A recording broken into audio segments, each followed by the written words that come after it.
Hi everybody, it's Frank here from Tiny Plastic Spaceman, here to do another video unboxing, or unbagging this time, of the Voss Pattern Lightning kit from Forge World. This is a pretty cool model kit, I must say. Now before I get started, if you haven't seen the working with resin guide, the video that I've done, soon to be a series, please check that out. There'll be a link either here or somewhere, and also in the video description, for you to check out the working with resin guide. It is based on the Forge World Guide to Working with Resin Models pamphlet that's included with all the kits now. This particular kit was purchased before they started including that kit. So yeah, let's just get started.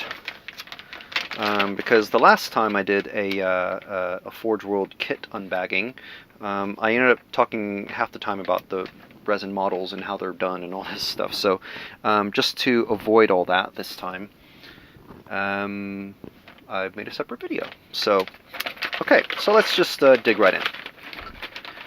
We've got the big bag, we've got a smaller bag inside with small parts. The big bag has the first thing that you should look at, which is the instructions. Not that it's actually the first thing I looked at, but you know what I mean. No one ever looks at the instructions first, but you're meant to, just so that you know how it's meant to go and how many pieces you're meant to have. So here we've got the Voss Pattern Lightning and all the components and everything. Here's the... Are these in order? I think these are... Yeah, okay. Yeah, okay, I see. Got it mixed up. I saw the number 16 there, and I'm like, wow, what? No, number 16 refers to part number 16, which is this thing here, the... looks like the engine intake, yes. And then the fuselage, you glue it in, blah, blah, blah, blah. Using all the bits that are in the Working with Resin Guide video. That will be in the playlist, one of my playlists anyway, not this particular playlist, because this is all about unboxing and unbagging. So the instructions look pretty clear, pretty decent stuff there. The usual instructions from Forge World. Now we've got the big chunks. The biggest pieces are always sort of loose in the main bag. We've got, there's the main fuselage and the wings. Now my friend, this is not my kit, this is a friend's kit.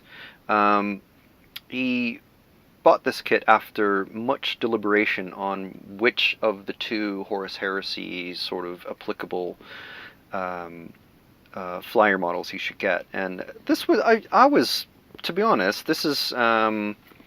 there was this one, which is cool because of the forward swept wings, and then there's the other one, which has the, I guess the wings are more swept back, and it looks more like the flyer from, the Viper, I think it is, from Battlestar Galactica, which, you know, of course, if you're my age, you find that quite cool. So it is hard to pick, but I do like that he picked this one. It's very World War II-esque, looking. It's quite cool. It's quite oily, actually, because of the mold release, which, again, check out the guide. You do need to wash these things. I'm not seeing any bubbles, or, I mean, this is meant to be quite a flat piece, obviously, because it's the wing. There's no warpage, which is really good. Don't want to have to bend these back into position. There is slight warpage there. You can see... I'm looking at it from my eye, which is just below the camera, but they're angled for the camera itself. You can see a bit of warpage there. So, not a big deal. I mean, if I were building this for myself, I probably wouldn't worry about it, because it's, you know, once it's on the model, you're not going to be able to tell, I think, unless this bit is actually warped, and that has to be sanded down anyway. So, not a big deal. You can see all the bubbles that have collected in the casting gates. So yeah, it's quite interesting there. Yeah, so those are the big pieces. And then of course you got your flying stand, which is the standard 40K type flying stand, just styrene plastic. These glue down. I usually magnetize these. I use a Dremel to drill out a hole or two for the magnets, and then put magnets underneath the base. That's just my preference. I like to do that for myself. For commissions, it's whatever the customer likes. Now, for the smaller pieces, first thing that jumps out to me is this clear resin piece, which is the canopy itself. Now, there are bubbles in that. Not a biggie. I don't know if you can really see them in the video. If I get too close to the lens, it'll lose focus. But you can possibly see some bubbles there. I think those are more, not really, more just artifacts of the casting process, not really bubbles, which I suppose is kind of the same thing. But anyway, it looks like something that could possibly be polished out. The frosted pieces are going to be painted anyway, so that's not a big deal. So that's quite cool. It's nice to have a clear resin molded piece. We've got the pilot there, who's got an interesting helmet. A couple las guns. Oh, already drilled out. That's, well, not drilled out, but molded like that. In my working with resin video, series anyway, there will be a little bit about how the casting process works, just from what I've learned about casting stuff. So that will explain why these pieces are angled the way they are, and like this. Wonder, well, why isn't it just molded straight up like that? You know, where this casting gate is. Why isn't it positioned here? Why is it positioned like that? Anyway, those will be answered in a video to come. We've got I think these are the canard wings, I'm not sure. Well, stabilizers of some sort. More stabilizers, another stabilizer. We've got lots of missiles. You can never have too many missiles, I think. Very small stabilizer. Pretty cool seat there. It's quite cool. There's the intake. Very nicely done. And these are the missile mounts, it looks like. So we've got 6 mounts and 6 missiles. So it's a good idea to make sure that you have all the correct pieces. Because if you were missing one of these missiles or rockets or whatever they are, you just need to contact Forge World. And I've never had to contact them for anything that's been miscast or missing or anything like that. But all reports that I've read online, and any report you'll read from someone who buys a lot of Forge World stuff, is that the Forge World customer service is absolutely fantastic about this sort of thing. So if you are missing a piece, and this is the second thing you should do, after reading the instructions,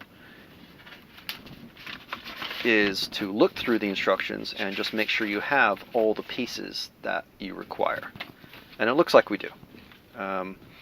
Usually on some of the really big kits, you'll be missing, initially you'll be missing, say, one of these, because it'll be broken off this bit of sprue, and it will just be loose among the parts. No big deal. Once you lay everything out, ideally the same way the instructions have done, you'll find the piece. And if you haven't, then you just let Forge World know. Yeah, so it looks really cool. I like how this is looking already. Now initially on this, it looks like we are missing a piece, but I don't think we are, because the cockpit's meant to go together in a particular way, and it doesn't look like there's any broken piece there. And then if we check this here, you can see, yeah, there is not meant to be a piece. You see what I'm talking about here, where this looks like a mirror piece is missing, but it actually isn't. So yeah, we've got all the pieces. That's the second thing that we check, or the first, depends on whatever your process is. And then so now we're just have a close look at the quality of the casts. And what we're doing here is we're looking for bubbles, we're looking for slip molds, use this slight mold line there.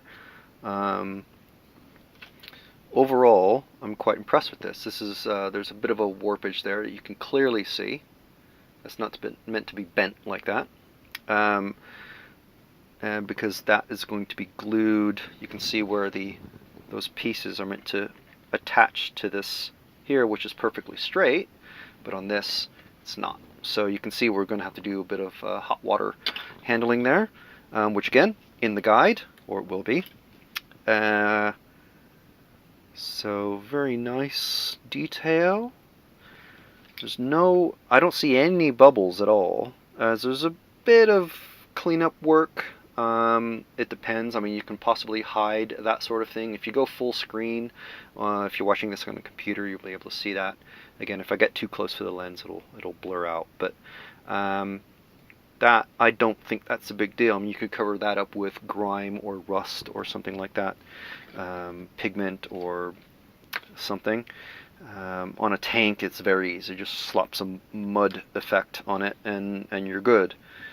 I like the detail on these, where these seem to be counter-rotating. You've got this one spins to the right, that one spins to the left, that one spins to the left, and that one spins to the right. So you've got, if you're that sort of detail-oriented, you can put these on the correct sides of the plane if you want. So there we go. That's anyway. That's all we need to see, I think. That is the unbagging of the Forge World Voss Pattern Lightning for 30K, 40K, etc. This has been Frank from Tiny Plastic Spaceman. Please check us out on the web at tinyplasticspaceman.com, or subscribe to the video channel. Well, do both, you know. And while you're at it, check out us on Facebook. Just search for Tiny Plastic Spaceman on Facebook. Thanks for watching, and we'll see you next time.